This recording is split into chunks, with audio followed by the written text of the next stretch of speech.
Hello, welcome. Today I will be demonstrating the stock trading web app.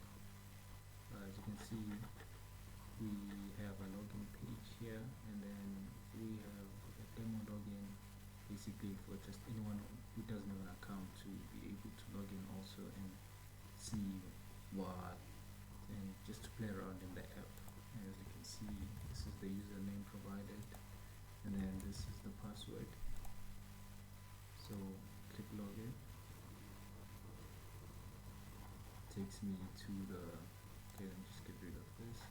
Takes me to the portfolio page, which is our home page. As you can see, we already have something in our portfolio.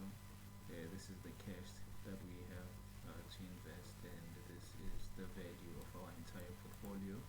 So I'm just gonna firstly start with the quote page. As you can see here, we can check, get a quote for Netflix.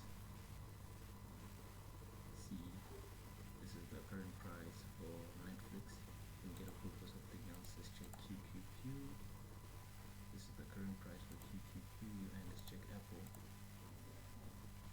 That's the current price for Apple. We also have the ability to buy.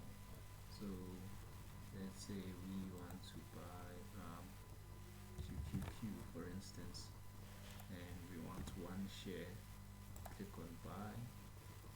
It's loading, and you bought one share of QQQ. It's added to our portfolio, as you can see, and this is now the amount of cash we have and the value of the portfolio. You can also sell. Let's just decide to sell the QQQ we just bought. Made a mistake, and this is where I can display some of the error handling. We only have one share. If I try to sell two, as you can see, it takes me to this error page, and it says insufficient shares. And if I don't choose a symbol, for instance, must provide a symbol, as you can see, and yeah, we are able to sell this, and we have sold it.